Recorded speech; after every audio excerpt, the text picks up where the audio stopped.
பிரியமானவர்களே, இன்றைய காலை பொழுதிலும் கூட இது வானத்தின் வாசல் ஊழியத்தின் மூலம் உங்களை சந்திப்பதில் கர்த்தருக்குள் மிகுந்த சந்தோஷம் அடைகிறேன். என் குடும்பத்தில் அநேக பிரச்சனைகளோடு தான் நான் ஓடிக்கொண்டிருக்கிறேன். என் பிரச்சனை எப்பொழுது மாறும்? என்னுடைய குடும்பத்தில் இருக்கக்கூடிய பொல்லாப்பு எப்பொழுது விலகும்? என்னுடைய கடன் பாரம் எப்பொழுது மாறும்? என்னுடைய வியாகுலம் எப்பொழுது மாறும்? நான் அதிகமாய் தேவ சமூகத்தில் இருந்து கொடுக்கிறேன். அவருடைய பாதப்படியில் அமர்ந்து கொடுக்கிறேன். ஆண்டவருடைய வார்த்தையை கேட்கிறேன். ஆண்டவரை துதிக்கிறேன், பாடுகிறேன், ஜெபிக்கிறேன். எல்லாவற்றையும் நான் செய்து கொண்டிருக்கிறேன். ஆனாலும் என் குடும்பத்தில் இருக்கக்கூடிய பிரச்சனை மாற்றப்படவில்லையே. ஏன் இந்த நிலைமைக்கு நான் தள்ளப்பட்டிருக்கிறேன் என்று அநேகர் தேவனை நோக்கி பார்த்து கொண்டிருக்கிறீர்கள் அல்லவோ? ஆண்டவர் உங்களை பார்த்துத்தான் சொல்லுகிறார், வாதை உன் கூடாரத்தை அணுகாது, பொல்லாப்பு உனக்கு நேரிடாது, நான் உன் குடும்பத்தில் பாதுகாவலாய் நான் இருக்கிறேன் என்று ஆண்டவர் ஒவ்வொரு குடும்பங்களையும் பார்த்து அவர் வாக்கு கொடுத்து கொண்டிருக்கிறார். இன்றைய காலை பொழுதிலும் கூட ஆண்டவர் நமக்கு தரக்கூடிய நல்ல வார்த்தை என்னவென்றால், 91ஆம் சங்கீதம் 10ஆம் வசனம் இவ்வாறாக சொல்லுகிறது, பொல்லாப்பு உனக்கு நேரிடாது, வாதை உன் கூடாரத்தை அணுகாது. வசனம் இவ்வாறாக சொல்லுகிறது, பொல்லாப்பு உனக்கு நேரிடாது, வாதை உன் கூடாரத்தை அணுகாது. ஆண்டவர் குடும்பங்களை பார்த்து சொல்லுகிறார், பொல்லாப்பு உனக்கு நேரிடாது, வாதை உன் கூடாரத்தை அணுகாது. ஏனென்றால் நான் உங்கள் துணையாய் உங்களோடு கூட இருக்கிற தெய்வம், நான் உங்கள் குடும்பத்தில் எழுந்தருளி இருக்கிறேன் என்று ஆவியானவர் இன்றைய காலை பொழுதில் ஒவ்வொரு குடும்பங்களையும் பார்த்து அவர் வாக்கு கொடுத்து கொண்டிருக்கிறார். இன்றைக்கும் அநேக குடும்பங்களில் அநேக பிரச்சனைகளோடு தான் நடந்து கொண்டிருக்கிறார்கள். யார்கிட்ட கேட்டாலும் ஏதாயிலும் ஒரு பிரச்சனையை சொல்லி கொண்டிருக்கிறார்கள்.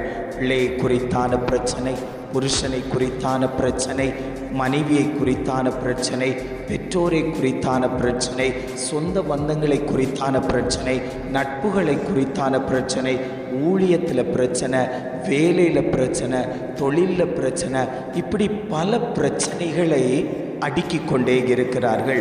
பொல்லாப்பு செய்யக்கூடிய சத்ருவானவன் குடும்பத்துக்குள் நுழைந்து ஏதாகிலும் ஒரு வழியில் பல பிரச்சனைகளை கொண்டு வந்து போட்டு குடும்பங்களை திசை திருப்பி கொண்டிருக்கக்கூடிய அனுபவம் இன்றைய உலகில் அநேக விசுவாச பிள்ளைகளுக்கு விரோதமாய் அவன் எழும்பிக் கொண்டிருக்கிறான். நான் ஜெபிக்கிறவன், நான் துதிக்கிறவன், நான் ஆராதனை செய்கிறவன், தேவ சமூகத்தில் அதிக நேரம் காத்து கிடக்கிறேன். ஆனால் என் குடும்பத்தில் தான் அந்த பிரச்சனை வந்து கொண்டிருக்கிறது. மற்றவர்கள் துதிக்கவில்லை, ஆராதிக்கவில்லை, ஆண்டவரை தேடவில்லை, ஆனால் அவர்களுடைய குடும்பம் சந்தோஷமாய் இருந்து கொண்டிருக்கிறதே என்று சொல்லக்கூடியவர்கள் அநேகர் உண்டு. ஆனால் ஆண்டவர் உங்களை பார்த்து சொல்லுகிறார், நெருக்கப்படுகக்கூடிய குடும்பங்களில் கர்த்தருடைய கரம் அதிகமாயிருக்கும். எந்த குடும்பத்தை சத்ருவானவன் நெருக்கி கொண்டிருக்கிறானோ அந்த குடும்பத்தின் மீது தேவனுடைய கரம் ஆளுகை செய்து கொண்டிருக்கிறது. தேவனுடைய புயபலம் அந்த இடத்துல அதிகமாய் செயல்பட்டு கொண்டிருக்கிறது. சத்ருக்கள் உங்களை தொட முடியாது, சாத்தானிய சக்திகள் உங்கள் குடும்பத்தில் நுழைய முடியாது.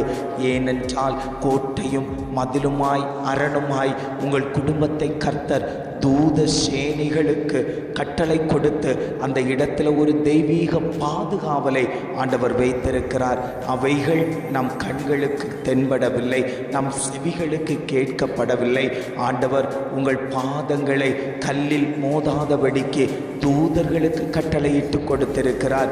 நீங்கள் போகும்போது உங்களோடு வருகிறதற்கு ஆண்டவர் கட்டளையிட்டு கொடுத்திருக்கிறார். இப்படிப்பட்டதான தெய்வீக பாதுகாவலை ஆண்டவர் உங்களுக்கு கொடுத்து வைத்திருக்கிறார். ஆனால் சத்ருவானவன் இவைகளையெல்லாம் பறித்து கொள்ள வேண்டும் என்று எண்ணி உங்களை சோதனைக்குட்படுத்தும் போது நாங்கள் விசுவாசத்தோடு ஜெபிக்க ஆரம்பிக்க வேண்டும். நாம் ஜெபிக்கும் போது கர்த்தருடைய வல்லமை அந்த இடத்துல இறங்கும். அந்த இடத்துல பொல்லாப்பு செய்யக்கூடிய சத்துருவை அழித்துவிட்டு எந்த வாதைகளும் அந்த இடத்துல செயல்படாதபடிக்கு கர்த்தர் உங்களை பாதுகாத்து கொள்வேன் என்று ஆண்டவர் இன்றைக்கு உங்களை பார்த்து அவர் வாக்கு கொடுத்து கொண்டிருக்கிறார். இஸ்ரவேல் ஜனங்கள் எகிப்து தேசத்தில் இருக்கும்போது எகிப்தியர்களுக்கு விரோதமாய் பல வாதைகளை ஆண்டவர் கொடுத்தார். ஆனால் இஸ்ரவேல் ஜனங்களை தேவன் பாதுகாத்தார். அவருடைய இரத்தத்தினால் ஆண்டவர் அவர்களை முத்திரையிட்டு அந்த ஜனங்களுக்கு எந்த தீங்கும் வராமல் கர்த்தர் பாதுகாத்தார். எகிப்து தேசத்தில் கூக்குரல் வந்தது, ஆனால் இஸ்ரவேல் ஜனங்கள் பாதுகாக்கப்பட்டார்களே. ஆனால் எந்த கூக்குரலும் அவர்களுக்கு விரோதமாய் வராதபடிக்கு கர்த்தர் அந்த இடத்துல பாதுகாத்தாரே. ஆனால் ஆண்டவர் இன்றைக்கு உங்களை பார்த்து சொல்கிறார், எந்த வாதைகளும் உன் கூடாரத்திற்குள் வருவதில்லை, எந்த பலவீன கட்டுகளும் உன் கூடாரத்துக்குள் வருவதில்லை, எந்த விதமான காரியங்களும் உன் கூடாரத்துக்குள் வருவதில்லை, துஷ்ட ஆமானிய சக்திகள் உன் கூடாரத்துக்குள் வருவதில்லை, மாந்திரீக கட்டுகள் உன் கூடாரத்துக்குள் வருவதில்லை, பில்லி சூனியத்தின் ஆவிகள் உன் கூடாரத்துக்குள் வருவதில்லை, இருளின் அந்தகாரங்கள் உன் கூடாரத்துக்குள் வருவதில்லை. ஏனென்றால் கர்த்தராகிய தெய்வம் உன் கூடாரத்தை பாதுகாத்து வைத்திருக்கிறேன். என்னை தாண்டி ஒரு நபர் உள்ள வர முடியாது. ஏனென்றால் நான் யுத்தம் பண்ணக்கூடிய கர்த்தராய், உனக்கு விரோதமாய் உருவாக்கப்பட்டு கொண்டிருக்கக்கூடிய பல ஆயுதங்களை முறிக்கக்கூடிய தெய்வமாய் இன்றைக்கு நான் உங்கள் மத்தியில் உலாவிக் கொண்டிருக்கிறேன்.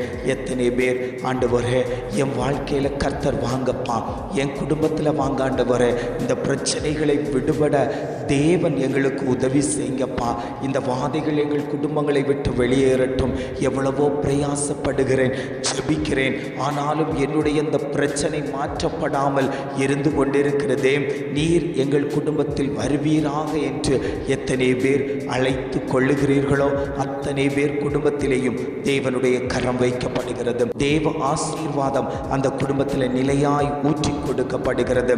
கர்த்தர் சொல்லுகிறார், பயப்படாதே, நான் உன்னுடனே கூட இருக்கிறேன் என்று. ஆவியானவர் இன்றைக்கு ஒவ்வொரு குடும்பங்களையும் பார்த்து அவர் வாக்கு கொடுத்து கொண்டிருக்கிறார். ஜெபிக்கலாமா? அன்பின் பரலோக பிதாவே, இந்த காலை பொழுதுக்காக நாங்கள் உம்மை துதிக்கிறோம், ஸ்தோத்திரிக்கிறோம் ஆண்டவரே. இந்த காலை பொழுதிலும் கூட ஆண்டவர் எங்களுக்கு தந்த நல்ல வார்த்தைகளுக்காக நாங்கள் உமக்கு நன்றி செலுத்துகிறோம் ஆண்டவரே. பொல்லாப்பு உனக்கு நேரிடாது, வாதை உன் கூடாரத்தை அணுகாது என்று அழகான ஒரு வாக்கு தத்தத்தை கர்த்தர் தந்திருக்கீங்கப்பா. எங்கள் குடும்பத்தில் எந்த வாதைகளும் எந்த பொல்லாப்புகளும் எங்கள் குடும்பத்தையோ பிள்ளைகளையோ தொழிலையோ ஊழியத்தையோ சேதப்படுத்தாதபடிக்கு கர்த்தர் வேலையடைத்து பாதுகாத்து கொள்ளும்படியாய் நாங்கள் ஜெபிக்கிறோம் ஆண்டவரே. ஒரு தெய்வீக பாதுகாவல் எங்களுக்குள்ளாடி கடந்து வரும்படியாய் நாங்கள் ஜெபிக்கிறோம். ஆவியானவருடைய அனுக்கிரகம் எங்கள் குடும்பத்தை ஆளுகை செய்யட்டும் ஆண்டவரே.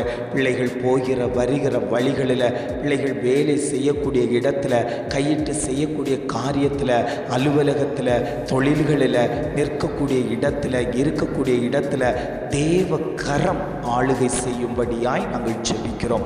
ஒரு தெய்வீக பாதுகாவல், இவர்கள் தேவனுடைய பிள்ளைகள் என்பதை அறியத்தக்க விதத்தில் ஒரு தெய்வீக பாதுகாவல் அந்த இடத்துல சூழும்படியாய் நாங்கள் ஜெபிக்கிறோம் ஆண்டவரே. இம்மட்டுமாய் வழிநடத்தின தகப்பன், இனியும் நீர் அவர்களை வழிநடத்தும்படியாய் நாங்கள் ஜெபிக்கிறோம். இதை கேட்டுக்கொண்டிருக்கக்கூடிய ஒவ்வொரு குடும்பங்களையும் தேவன் பலப்படுத்துவீராக. அந்த குடும்பங்கள் மேலே அந்த அபிஷேகம் விழும்படியாய் நாங்கள் ஜெபிக்கிறோம் ஆண்டவரே. நீரே கூட இருந்து பொறுப்பெடுத்து கொண்டதற்காக ஸ்தோத்திரம் ஆண்டவரே. இம்மட்டுமாய் நடத்தின தகப்பன், இனியும் நீர் அவர்களை நடத்தும்படியாய் நாங்கள் ஜெபிக்கிறோம். எங்களை தாழ்த்தி தருகிறோம். துதி கன மகிமை எல்லாம் உமக்கே செலுத்துகிறோம். மீட்பர் இயேசுவின் மூலம் ஜெபம் கேளும் நல்ல பிதாவே. ஆமேன், ஆமேன்.